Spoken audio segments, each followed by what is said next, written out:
Quer tirar as suas dúvidas sobre previdência, aposentadoria, direitos como trabalhador e saber como anda a política no Brasil? Mande um e-mail para a gente com as suas perguntas, noticiasdemais@cnt.com.br. Toda segunda-feira, o deputado Arnaldo Faria de Sá está aqui com a gente para esclarecer todas as suas dúvidas. Boa tarde, deputado. Oi, tudo bem, Adriana, Léo Lobo, telespectador do CNT. É um prazer estar com vocês aqui de novo, sempre respondendo as perguntas dos telespectadores que mandam por e-mail ou que gravam aqui para a gente. Bom, e vamos começando, né, Adriana? Vamos então às perguntas dos telespectadores?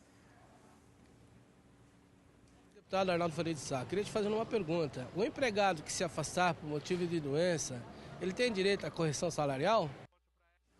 Normalmente, o fato de afastar mantém toda a qualidade de empregado normal, não tem nenhum prejuízo.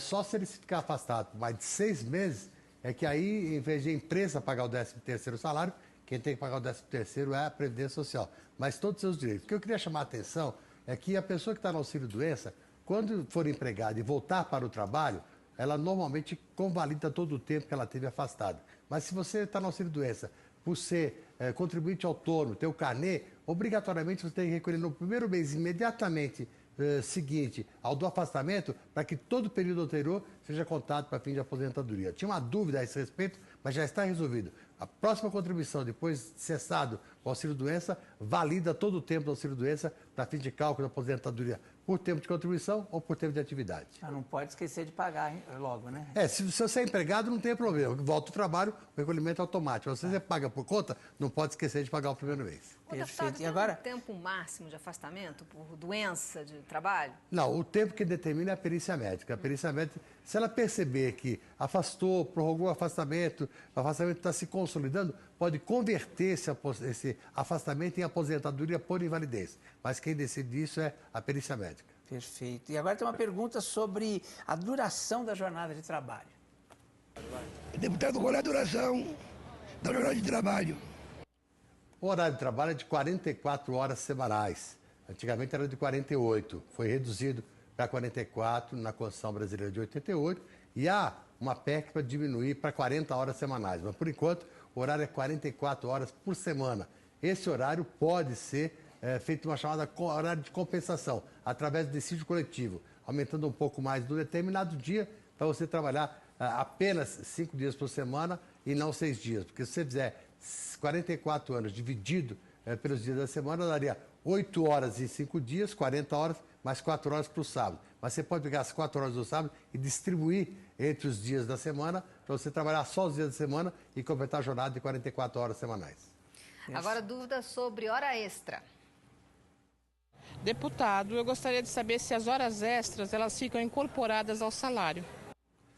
Se você tiver horas extras habituais, logicamente a contribuição da Previdência Social é sobre o valor do que você recebe. Ela está embutida dentro do salário. Agora, se você teve horas extras no mês, não tem no outro, não tem no outro, tem no outro, você só tem naqueles meses em que você teve contribuição de hora extra, você terá o seu benefício calculado por esse valor. Agora, se for permanente, logicamente, equipara-se a uma incorporação, mas não existe incorporação automática. Agora tem uma dúvida interessante que acho que muita gente tem sobre justa causa. Deputado, como uma empresa pode demitir por justa causa? Olha, a empresa pode demitir por justa causa, por exemplo, se você tomar umas a mais e chegar alterado no trabalho, é um motivo que a empresa pode alegar para você ser enquadrado naquela questão de justa causa. Se você inadvertidamente levou alguma coisa da empresa, esqueceu no seu bolso, na sua carteira ou na bolsa, é um motivo que também dá essa condição. Então, e desacato ao diretor, alguma coisa assim, a um superior? Um desacato ao diretor, quando muito, pode dar motivo de uma suspensão, mas não uma admissão para justa causa. Agora, uma soma de suspensões, um conjunto de advertências, pode gerar motivo para justa causa, mas tem que estar bem caracterizado.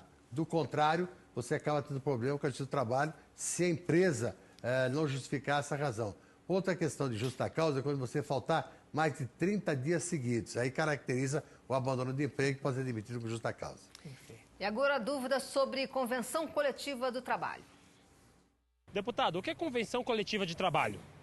Convenção coletiva é quando o sindicato da categoria e o sindicato dos patrões fazem uma convenção. Essa convenção é coletiva por causa disso, porque ela engloba vários sindicatos tanto de empregado quanto de empregadores, para uma convenção que vai ter o valor de lei. Essa convenção tem que ser homologada pelo Tribunal Regional do Trabalho. Após a homologação, ela passa a ter força de lei. Então, a convenção coletiva é a decisão do dissídio coletivo entre os trabalhadores, os patrões, através de seus sindicatos.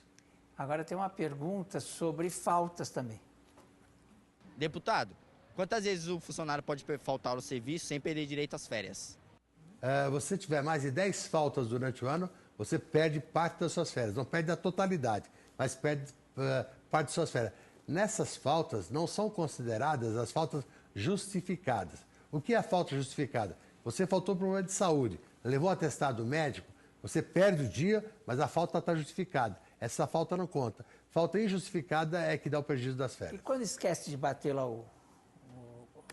a maquininha lá? É bobeira, né? Não pode esquecer de bater. Você esqueceu de bater? Mas tem como justificar? No mesmo dia, no final do dia, olha, eu entrei no trabalho e não bati o ponto. Então, alguém abona aquele dia. Agora, se faltar o abono, vai considerar como falta. Tá. Tem que ter muita atenção. Agora, a dúvida sobre aviso prévio. É possível desistir após ter dado aviso prévio ao empregado? Se a empresa deu aviso prévio para o empregado e depois entende que não há mais necessidade de cortar a relação de trabalho, cortar o vínculo de emprego, a empresa pode sugerir ao empregado a suspensão do aviso prévio. Mas você aceita ou não? Você não é obrigado a voltar atrás. Quer dizer, o fato da empresa voltar atrás não te obriga a voltar atrás. Se for conveniente, você aceita. Se não for conveniente, está rescindido o contrato a partir do momento que você recebeu o aviso prévio. Mesmo que a empresa queira voltar atrás, é você que vai decidir se aceita ou não. Essa pergunta também é interessante, que é sobre o espaço, a folga entre uma jornada de trabalho e outra. Deputado, quantas horas de descanso deve haver entre uma jornada de trabalho e outra? Você tem que trabalhar 8 horas por dia, podendo trabalhar 2 horas extras. Então, a tua jornada pode atingir 11 horas, porque pode ter um horário de compensação aí para compensar a questão das 44 horas semanais. A partir daí, você tem que ter, no mínimo, uma folga de 12 horas. Se você não tiver essa folga, você está sendo prejudicado. Isso é necessário para você recuperar a sua condição de trabalho. E agora uma pergunta específica para quem trabalha em condomínio. Qual a quantidade de horas extras permitidas para funcionários de condomínio? Olha, você pode fazer 2 horas extras por dia. Se você estiver fazendo mais do que isso, você está além da sua capacidade. Você pode, inclusive, exigir que o máximo de horas extras seja cumprido. Normalmente, quando há um dissídio coletivo, uma convenção coletiva, durante um determinado período, você pode ter um número de horas extras maior do que aquele estabelecido. Mas, normalmente, 2 horas extras diárias de horas extras. A gente continua daqui a pouco com o deputado Arnaldo Faria de Sá. A gente voltou então aqui com o nosso Notícias e Mais e com o deputado Arnaldo Faria de Sá esclarecendo as nossas dúvidas. Agora a dúvida é da Liamara Matos, lá do Rio de Janeiro. Ela diz o seguinte: vou completar 60 anos em outubro e até lá vou estar com 28 anos e 10 meses de contribuição. Outubro, mês que vem, né? Agora eu estou pagando como autônoma e vou pedir a minha aposentadoria por idade, não por tempo de contribuição. Ela quer saber o que é melhor, se aposentar por idade... Quantos anos de contribuição ela tem, que você falou? Ela diz 28 anos e 10 meses. Você não pode pedir a sua aposentadoria por tempo de contribuição, porque você não tem 30 anos. A mulher tem que ter no mínimo 30 anos. Mas o tempo de contribuição que você tem já é suficiente para você se aposentar por idade. Então, você pode se aposentar por idade, 60 anos, mínimo de 15 anos. Você tem 28, já tem direito à aposentadoria por idade. E você vai perder aí apenas 2%, porque é 70% da parte fixa e mais 1% por cada ano. Como você tem 28 anos, você vai ter 28%, com 70%, 98%. Se você tiver condição de contribuir até completar os 29, pelo menos você ganha mais 1%. Então, você pode completar mais um ano e aí você tem direito a 29. Hoje você já tem direito a receber o benefício por tempo de contribuição, não, mas por idade, sim. Perfeito. Agora tem uma pergunta da Fernanda Tannenberger, de Campinas, aqui em São Paulo, né? Um beijo aí para Campinas, viu? Ela diz assim, trabalhei 22 anos, 11 meses e 8 dias, deputado. Tenho 56 anos e gostaria de saber se posso me aposentar, já que paguei mais de 15 anos o INSS. Depois eu me casei, fui morar fora do país e não paguei mais o INSS. E agora, como faço? Olha, você ainda não pode se aposentar, porque você não tem idade para isso. Você precisa de 60 anos para poder se aposentar. O tempo de contribuição que você tem já é o suficiente. Mais de 15 anos você vai dar. E eu, no domingo que vem, vou atender aí na cidade de Campinas, na Câmara Municipal. No domingo que vem, estarei atendendo as dúvidas das pessoas aí na Câmara Municipal de Campinas. Se você tiver oportunidade, leve essa documentação lá, a gente vai fazer a contagem para você, verificar o que falta para você ter um benefício melhor. Mas direito de aposentar, só quando você tiver 60 anos, você poderia se aposentar por tempo de contribuição se tivesse pelo menos 30 anos de contribuição à mulher. O senhor já sabe o horário que o senhor vai estar lá na Câmara? Das 9 ao meio-dia. Então, obrigado, Adriana. Você que mora em Campinas, não perca. Exatamente. Bom, deputado, e qual a expectativa do julgamento do Supremo?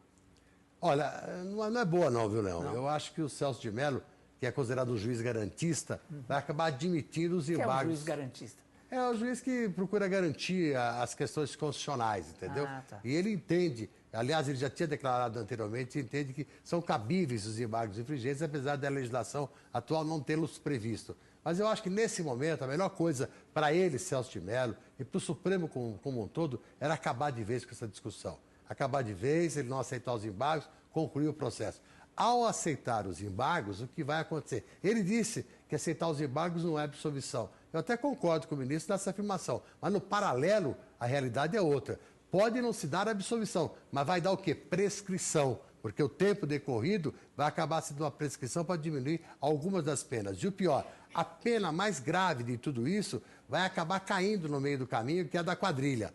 Caindo o crime de quadrilha, vai livrar a cara de muita gente. Isso é que vai acontecer. Se o ministro Celso de Mello, que é um garantista, pensar desse lado, encerra os embargos e acabou de uma vez por todas. Porque se reabrir a discussão, vai para o final do ano que vem, se for, para poder terminar. Por quê? Porque dos embargos infringentes de agora, vai ter uma nova decisão. A nova decisão pode ter outros embargos infringentes. E aí, meu amigo, é um rolo só e ninguém vai resolver. Celso de Mello, se quiser resolver a coisa de uma vez, não aceita os embargos e acabou. Porque, do contrário, vai ter muita celeuma aí. Ô, deputado, e o do PSDB, o mensalão do PSDB, quando é que vai ser julgado? Do caso de Minas, do PSDB, está previsto julgamento logo após o mensalão. Se esse mensalão não acabar, aquele vai ficar mais para trás ainda do que está. Então, melhor acabar logo, começar do PSDB, para passar a limpo tudo. Ninguém pode esperar mais nada, porque essa insatisfação popular com o Congresso e com o Executivo vai virar para cima do Judiciário se forem admitidos os embargos de declaração, aliás, os embargos infringentes, que é uma reabertura de todo o processo, começar tudo de novo. Não dá para aguentar mais. Pois é, porque fica parecendo que a justiça é diferente para quem tem dinheiro e pode contratar bons advogados. E, na verdade, os bons advogados, entre aspas, querem é isso. Querem buscar a prescrição e a exclusão de algumas capitulações, como a da quadrilha, para livrar a cara daqueles que são, por eles, regiamente pagos. Deputado, e a PEC 300? Caminhou para uma solução? Teve uma reunião boa com o presidente Henrique Eduardo Alves e as lideranças. Ele deu prazo para os governadores que são contra a PEC, Bahia, Minas, São Paulo, Rio de Janeiro e Rio Grande do Sul, para informarem a ele até esta semana, ao meio da semana, qual é a sua posição, para que ele decida votar ou não a PEC 300. Mas ele tem que votar sim, porque se não votar, já disseram os policiais civis, militares e bombeiros, sem PEC, sem Copa.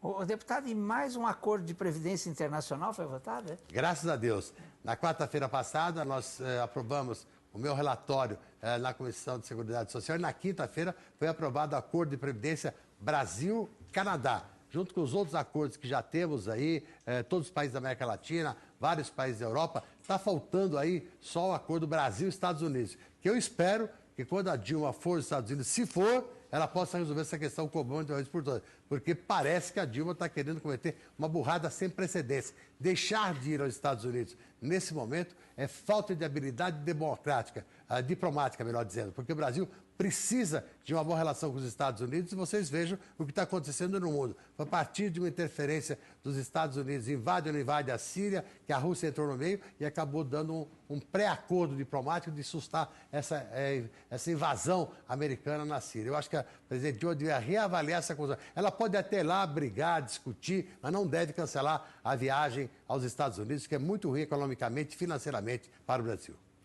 Deputado, e todos os sábados o senhor está disponível à população, todo mundo que quiser tirar dúvidas sobre previdência e aposentadoria aqui no Jabaquara, Zona Sul de São Paulo. Pode, nosso escritório fica ali ao lado da estação metrô Jabaquara. Quem quiser saber a contagem, seu tempo de serviço, a contagem para fim de cálculo do benefício de aposentadoria por tempo de contribuição, calcular qual é o direito que você tem, preparar o auxílio-doença, avaliar o seu processo, algum direito que você tem, o agendamento. Fazemos tudo todos os sábados para você que precisa de uma orientação e de um esclarecimento com muita alegria e muita satisfação. Uma grande equipe, muita gente que nos acompanha na CLT, tem nos procurado sábado e manda sempre um abraço para você, Adriana, e para o Leão também. Puxa, um abraço para todos eles. E quer saber outras informações sobre os seus direitos? Tem o Estatuto do Idoso? Exatamente. Quem quiser usar para o Estatuto do Idoso, é só ligar para DDD 11 5015 0500, repetindo, DDD 11 5015 0500. A gente manda com o apoio do CLT pelo correio o exemplar do Estatuto do Idoso para você. Deputado, é um prazer receber o senhor aqui. Até a próxima segunda-feira. Prazer é meu. Um abraço, Adriana, Leão, todos os telespectadores do CLT.